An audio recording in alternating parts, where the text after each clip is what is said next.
Assalamualaikum warahmatullahi wabarakatuh. Bismillahirrahmanirrahim. Alhamdulillahi rabbil alamin. Alladzi arsala rasulahu bil huda wa dinil haq liyudhhirahu ala dini kulli walau karihal kafirun walau karihal munafiqun wa kafa billahi wakilla wa kafa billahi shahida. Asyhadu an la ilaha illallah wahdahu la syarika lah wa asyhadu anna Muhammadan abduhu wa rasuluh.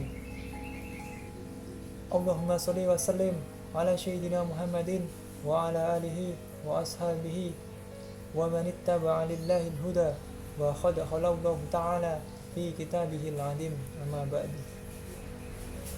Teman-teman yang dirahmati Allah, pertama-tama yang paling utama, marilah kita panjatkan puja dan puji syukur kehadirat Allah Subhanahu wa taala yang telah memberikan beribu-ribu nikmat kepada kita semuanya, sehingga kita masih dipertemukan di bulan yang penuh ampunan ini, di bulan yang penuh berkah ini, yaitu di bulan suci Ramadan 1442 Hijriah.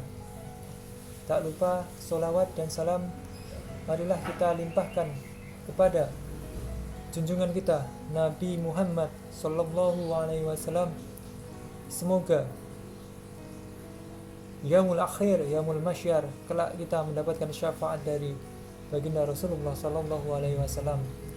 Teman-teman yang dirahmati Allah, pada kesempatan yang berbahagia ini saya akan membawakan kultum yang berjudul Perbaiki Sholatmu, niscaya Allah akan mempermudah segala urusanmu.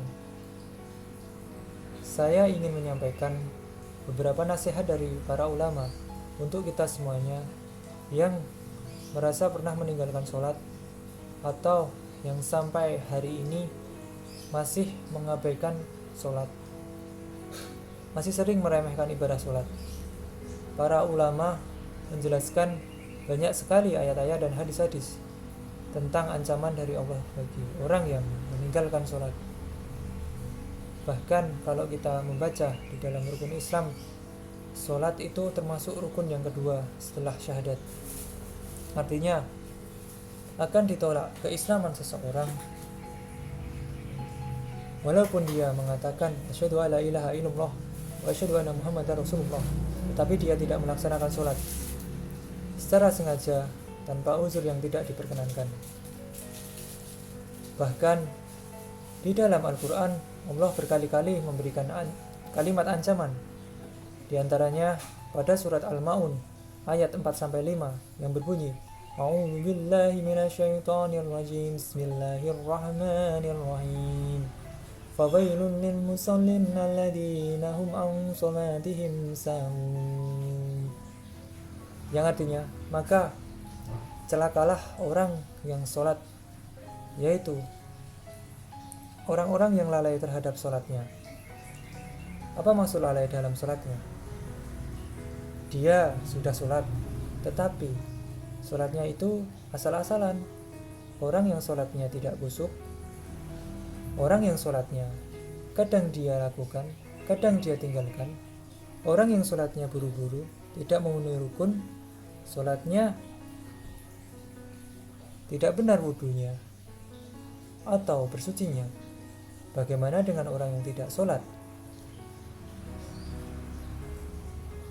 Makanya Allah Subhanahu wa taala menggolongkan di antara ciri-ciri yang paling jelas pada kemunafikan seseorang adalah dia malas dalam ibadah sholatnya. Teman-teman yang dirahmati Allah, sholat adalah satu-satunya ikatan antara kita dengan Allah, kita dengan langit, dan satu-satunya ikatan antara hamba dengan Allah Subhanahu wa taala. Sehingga ketika kita meninggalkan sholat satu kali saja, berarti kita telah memutuskan ikatan kita dengan Allah. Lalu bagaimana kita akan mendapatkan pertolongan dari Allah Subhanahu wa taala? Kita mendapatkan rezeki dari Allah Subhanahu wa taala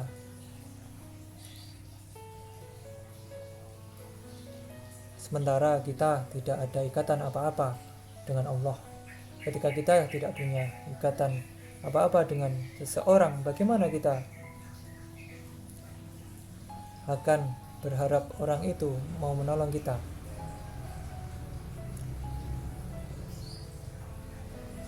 Begitu juga kita dengan Allah. Kalau ikatan dengan Allah sudah kita putuskan,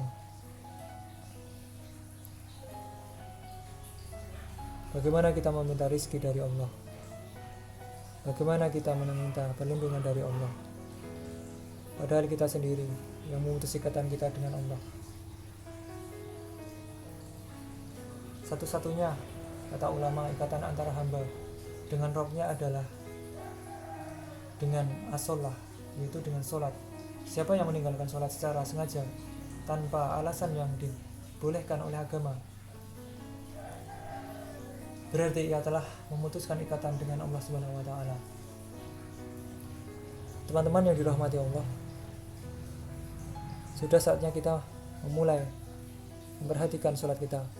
Salat tidak boleh menjadi beban, melainkan merupakan sebuah kebutuhan bagi diri kita. Sebagaimana tubuh kita membutuhkan nutrisi dari makanan, maka sholat adalah pemasok kebutuhan rohani kita, agar jiwa kita tidak kering akan tetapi selalu lembab dengan kesejukan ajaran Islam, tidak gelap akan tetapi terang dengan cahaya keimanan. Maka perbaikilah sholatmu, niscaya Allah akan menolongmu, niscaya Allah akan mempermudah urusanmu, niscaya Allah akan memperbaiki kualitas hidupmu. Akhirul kalam, wabillahi taufiq wal hidayah. Wassalamualaikum warahmatullahi wabarakatuh.